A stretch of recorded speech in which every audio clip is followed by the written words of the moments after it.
What's going on, guys? The following chat is brought to you by Kayo. That's right, exclusive to Main Event and Kayo is Sam Goodman versus Inoue on the 24th. Make sure to purchase the pay-per-view. Back our boy, going over to Japan to fight Inoue, and I hope you enjoy this chat. Just a bloke in a bar. What's going on, ladies and gentlemen? I'm here with Sammy Goodman. He's just about to head over to Japan, Tokyo, to fight Inoue, one of the biggest challenges in boxing. But, mate, how you feeling?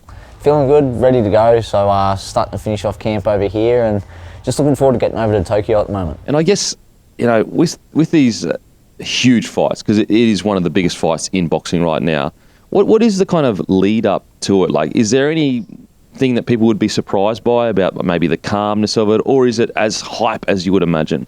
Yeah, it's got a different feel. It's a lot more work, behind the scenes, a lot more media, gets a lot more attention, but you just take it all in your stride, It's something I always knew I'd be doing, something I always dreamt of doing as a kid, being these sort of fights, these super fights, and I'm here not just to be in it, but to win it. And I guess heading over to Tokyo, you've been there before, so it's like this. The good thing is that, for people that don't know boxing as well, rugby league fans, in Japan when you fight, it's the crowd is relatively quiet and respectful. But you've experienced that before. The last time you went, what was it like the last time you went to Japan? Yeah, it took me by surprise because they're very knowledgeable. They've got a very knowledgeable fan base. They respect the fighters. Like, honestly, the applause after every round. It's a really different vibe. It's a really different culture. But it's so that sort of took me back. But it's something when I'm over there that I probably won't give too much attention to. I don't really focus on anything external that doesn't surround the fight. So my mind probably won't be there once I'm in there doing it. But it's a very different setup, very different way of watching the fights as well than what we're used to over here. And mate, the cricket the other day, you're on Kayo, obviously. Massive shout out to Kayo, who was providing all of this for us. Mate, what was it like? Because you said you're a cricket fan growing up. Yeah, it's pretty surreal, going to hang out with blokes and legends that I grew up watching.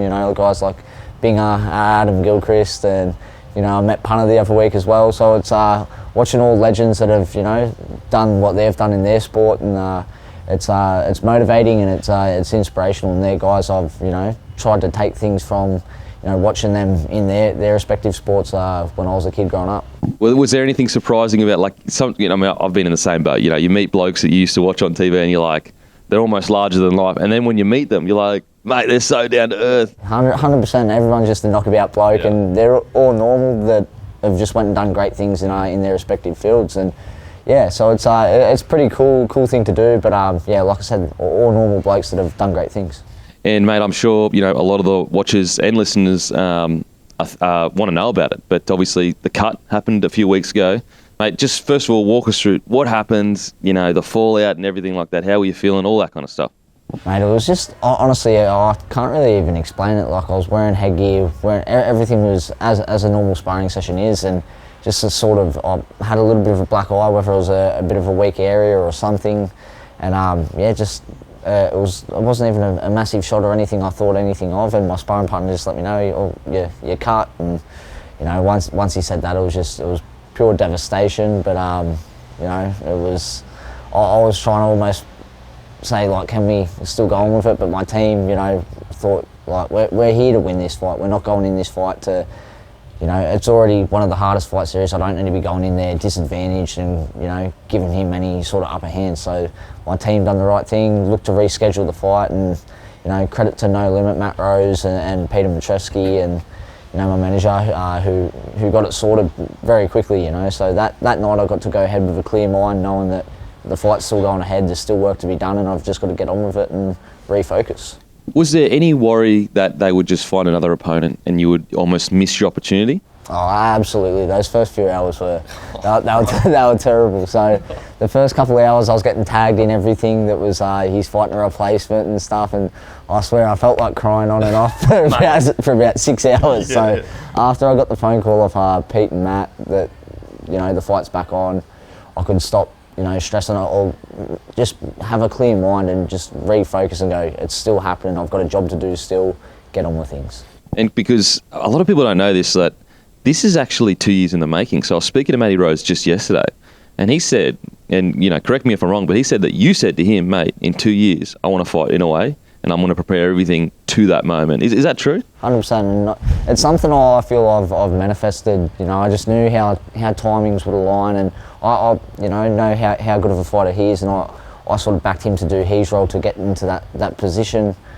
And like I've wrote it down in my notes before he came into my division. I'll be the guy that beats this man. That was in October 2021 or 22. So that's back before I was really world ranked, or he was even a champion in this division. So it's something I've manifested in. I just knew that timing would align. That once he's in my division, that I'd be ready to go for world titles, and this fight's inevitable.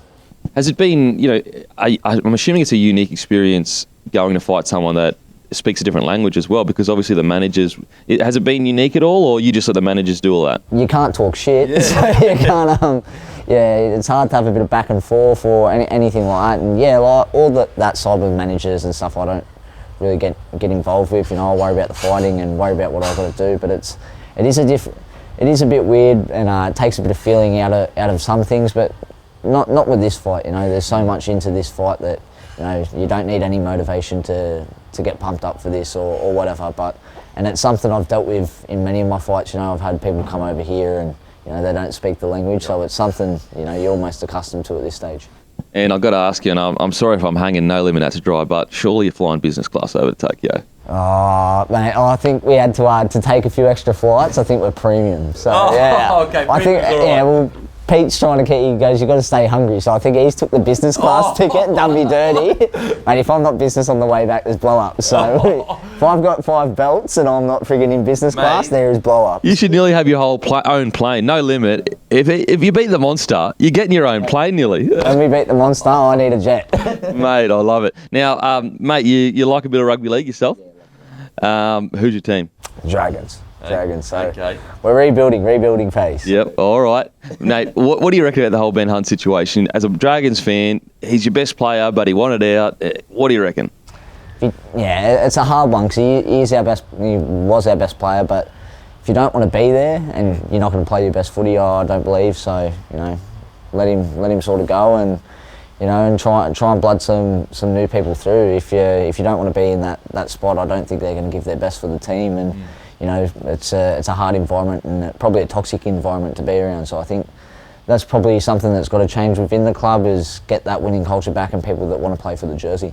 Mate, and lastly, what the next 24 hours, or even 48 hours, what is the plan? Do you go home, you pack up, when you get to Tokyo, do you train again? What's the kind of process? Yeah, so as soon as we touch down, we'll look to get a session in and get a sweat up, get the body moving.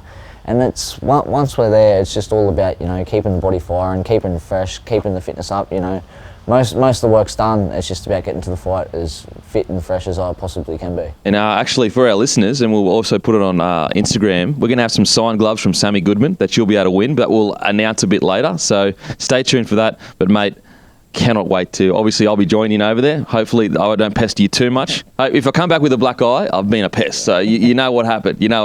Mate, I can't wait to watch the fight over there. And as I said, we'll see you over there. But it's going to be an absolutely incredible trip. Yeah, absolutely, brother. Well, look forward to it.